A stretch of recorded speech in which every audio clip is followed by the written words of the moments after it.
Hello again, class. This is Dr. Charles Ramos. I wanted to present this video to you on the critical assignment so that we're on the same page and that you are aware of all the components that are going to be required. I've already had a few questions, so I want to make sure I hit those points, but hopefully this helps you in preparing your critical assignment and answer some questions that you may have already had. Okay, so let's take a look at this assignment. The first portion requires you to copy and paste everything from your CAP 2. So this is meant for you to take the feedback that I had given you and apply it and just basically make those corrections and put them on here. It does say to use the highlight text feature to indicate what changes you made to your CAP based on the feedback that I gave you. So make sure that once you copy and paste everything on here, that you highlight what you've changed. And if you still have questions regarding that, like maybe you didn't understand the feedback I gave you or you're still not sure if something was correct, definitely reach out to me.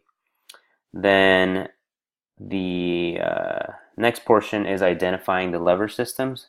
And here, again, same thing. Just make sure that you're entering the correct answer based on the feedback that I gave you, or maybe it's something that you corrected from looking at your textbook. But as far as the lever systems, the main thing is so that you can easily identify what kind it is making sure that you know which component is in the middle. So there's ARF, right? Access, resistance, and then muscular effort force. Each lever system changes based on what is in the middle. So first class levers have A in the middle, axis. Second class lever systems have R in the middle, which is resistance. And then third class levers have F in the middle, which is the force. In the next portion, you are entering the CAT 4 information. And here is where we used our different equations to calculate work, power, and energy. And it's asking you to describe how an athlete can practically increase each of these.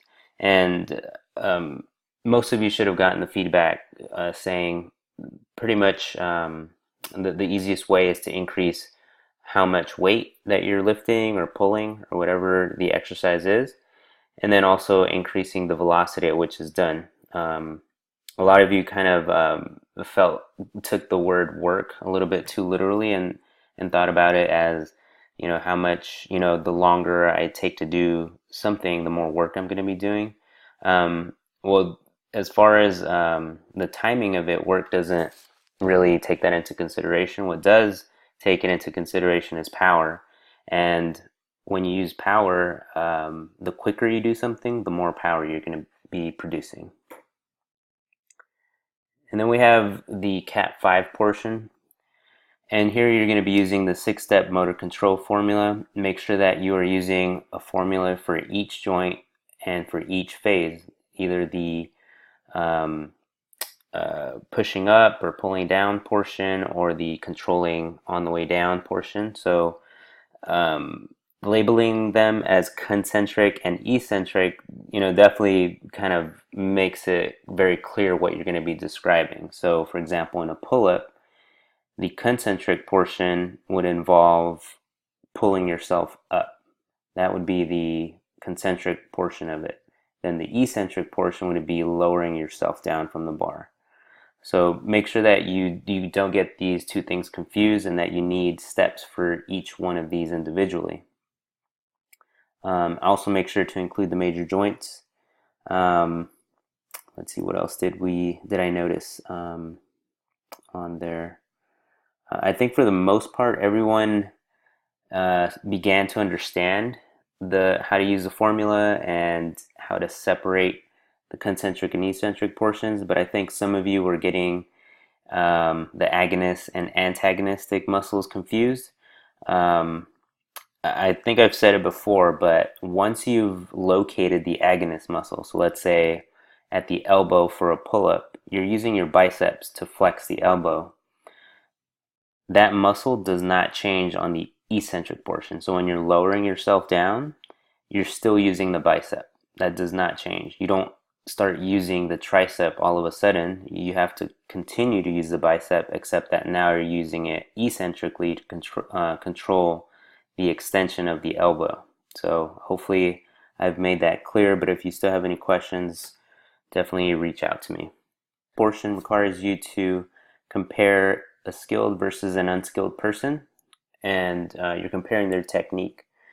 Under variable, you're going to choose something that one of the variables that is needed to complete your movement. So, for example, joint angle.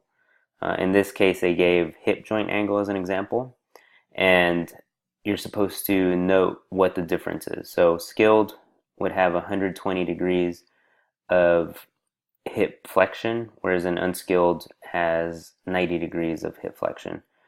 So you're going to do this for as many variables as you can locate, and here it says include at least 3 of them, 3 biomechanical differences, and that's actually what you're working on this week.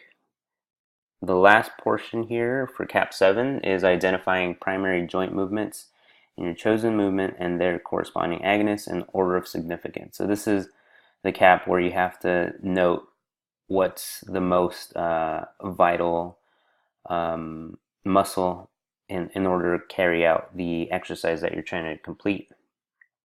And you have to note that by order of importance.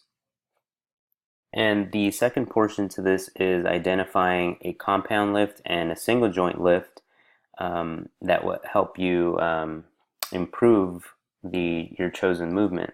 And here you have to list what joint it affects and what type of lift you're going to be having your participant do. Finally, we get to the video portion. So it says, put together a plan of action to progress the athlete, demonstrating the unskilled movement so that it becomes a skilled movement. This may involve movement cueing, additional resistance training, technique coaching, mobility work, or anything else you deem necessary to address your patient's insufficiencies. So you're supposed to do this in a written portion. So like it says here, 1 to 2 page written description of your plan. Make sure that most of it should be, if it's in paragraph form, whatever you're describing, make sure it's APA formatted. You can also include a chart where you list the exercises. But from there, you do need, this is the video portion, a 3 to 7 minute YouTube video of yourself coaching someone. So you definitely need a participant for this because you're going to be coaching them through the necessary steps for improvement. So it says, in the video, provide an example of how the patient previously moved. So first they have to demonstrate what they look like when they first started doing this. So you can exaggerate. You can tell them, okay, do a deadlift improperly. And actually somebody brought up the point of, should they be holding weights while they do the improper movement? For safety reasons, if you feel like there's a chance of injury, definitely do not have them hold any weights or anything that could put them in danger. You can just kind of have them mimic what it looks like when they were doing it incorrectly. And then the next portion that they're going to be doing is what you did to address the insufficiencies you noted. So you're going to have them go through the exercises that you noted in your 1 to 2 page description. So if that's mobility exercises, a specific a joint that you worked on to increase strength, you're going to have them demonstrate those exercises. And finally, the finished product of how they would be moving once they became experts at completing the exercise. So the guidelines, make sure that you dress professionally. So, you don't have to wear like business attire, you have to wear a suit or anything like that, but definitely treat it as if you were working at a physical therapy clinic. So like, I don't know, khakis, polo, just make sure you're not in your pajamas or anything like that. And then make sure your volunteer is in lab clothing. So lab clothing would be like shorts, t-shirt, so that it's much easier to see the joints that they're working on. And then treat it as if this is your patient, your client. So you want to address the participant in a professional manner. And you want to be in an environment where there's not a lot of people talking or a lot of loud music, so that we can hear you and the participant, and that the camera is just focused mainly on both of you. Yeah, those are some of the main things that I noticed on some of the videos. Like either the camera was too far away, we couldn't hear you, or it was in a crowded place where it was difficult to hear what you were saying. And it's hard to keep focus on what you're doing and what your participant is doing. So make sure that you use as a private place as possible. So the last thing I wanted to show you was the rubric that I'm going to be using to grade your critical assignment. The critical assignment is worth 180 points. Each section here that I grade you on is worth about 30 points. And they each vary, but an average of about 30 points. So anatomy, biomechanical principles, motor control, movement analysis, application, and professionalism. So each of those is worth, a good percentage of the total grade. So make sure that, let's say, as you're completing it, like the written portion and then the video portion, that you have this right there with you, so that you make sure that you're hitting each one of these points and that you're doing it as best as possible. And then also, when you complete it, go back, read your assignment, view your video, and make sure that you have each one of these points and that you've done it as best to your ability. All right, so that's all I have for you as far as the critical assignment goes. Hopefully this answers some questions for everyone. But if you do have questions, definitely reach out to me and I'll get back to you as soon as I can. All right, thank you and have a great week.